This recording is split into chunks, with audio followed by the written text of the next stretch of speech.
Apple Watch Family Setup is an expensive alternative with a cheap hack. And after using it for 3.5 months, is it really worth it? So Apple Watch Family Setup is a feature that debuted in watchOS 7 and was only available in select countries at the time of its launch.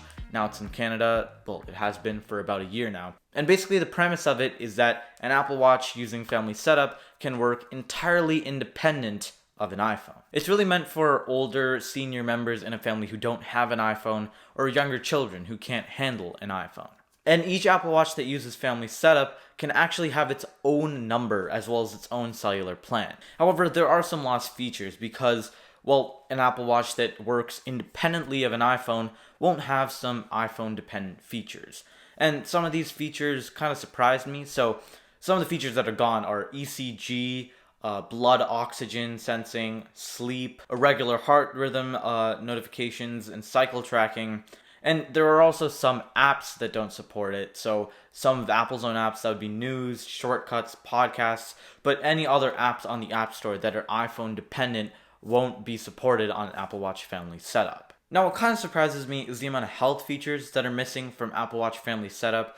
Because, while your average 6 or 9-year-old won't really care too much about irregular heart rhythm notifications, nor will they have a use for ECG, I feel like, seniors might want some of these features. Now, I'm not entirely sure as to how much ECGs or blood oxygen, stuff like this, matters as you grow older, but irregular heart rhythm notifications, I think that should definitely be on the list. Now, as for the compatibility, before we even talk about what Apple Watches are compatible, there are only select carriers that are available in only certain countries that support Apple Watch Family Setup. So here in Canada, the only two carriers that support it are Bell and Telus, which hasn't changed, I think, in the past 6 months or so. Rogers, come on. I think Rogers actually needs to add it in now. In the US, I think all the big four carriers support it.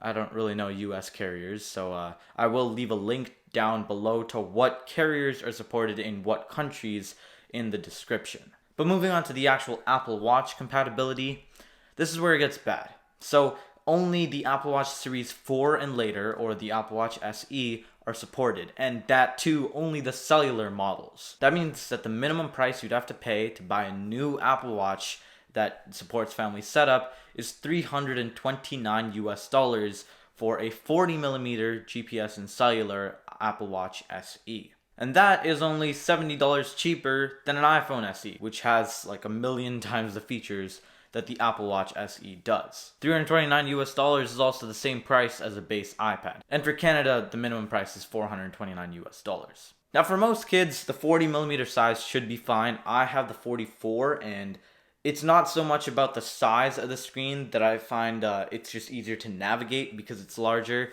I don't really mind how much information is being shown. I never thought that was small. I guess it's also harder to damage since it's smaller. I don't know if that makes sense. Now for older people that this is targeted for, so I guess anyone over 13 that's getting an Apple Watch for Family Setup and seniors, I think the 44mm option is better. Now, I guess it really just depends on you, but I think certainly for seniors, a larger Apple Watch does make it easier to navigate the UI, to see things more clearly, and to tap elements on the screen. Now let's talk about the cheap hack, which is that you have to pay a lot less for an Apple Watch cellular plan than you do for an iPhone plan.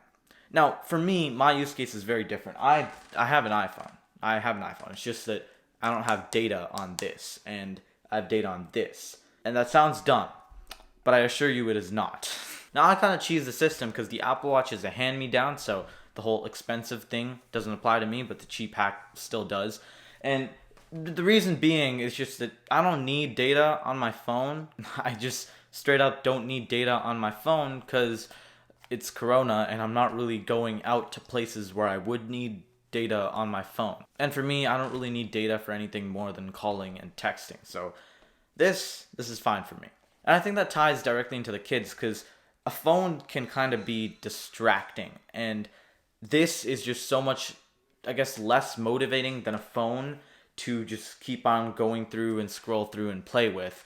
It's fun to have an Apple Watch, but it's not nearly as addicting as a phone. Now let's actually talk about how much money you're saving. So for me, I pull with my dad's data on the Apple Watch. I really only use about half a gig a month because you can't really surf the web on this thing.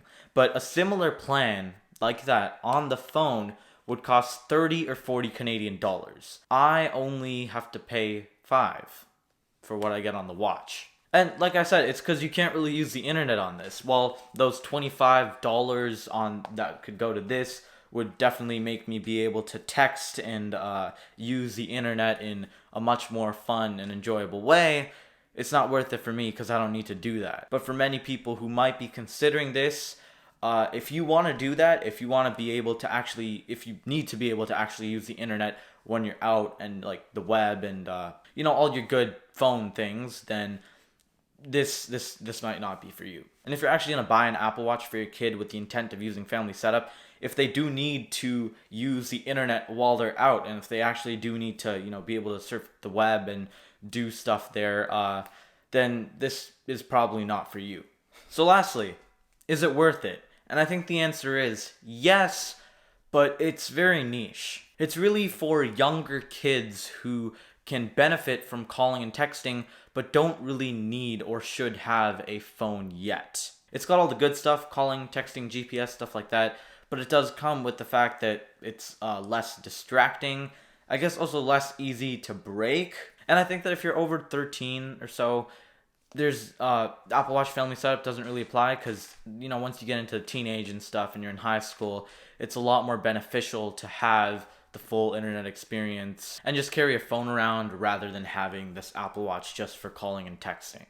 But do keep in mind, Apple does have certain features that are for people who are only 13 plus. I think Apple Cash Family and stuff like that, it's all supported on the Apple Watch. There are also certain things for 18 years old and up. So all in all, it is still a very expensive alternative to buying an iPhone. And for an introductory price of $330 US, you can buy a base iPad, but you can also buy a bunch of other Android phones, multiple Android phones for $330. So it's really just for a niche group of people for which all of this applies. They want to give something to their children simply for the purposes of calling and texting, and they don't want to give them a phone. That's really it. So the choice is yours, but I think I'm going to stick with it. I'm in high school, and this is fine for me, but then again, this is a hand-me-down. So a lot of the stuff that I talked about doesn't really apply to me. But anyways, thank you so much for watching. Thank you so much for being here. Also, I did release something a couple days ago, the short film. Tell me if you liked it. And I also want to know, should I have a separate channel for all these film things? Because it doesn't really fit into the tech vibe. So be sure to go check out the short film, Talio. Let me know how the short film is. But that's pretty much it for the video. And that's pretty much it for me.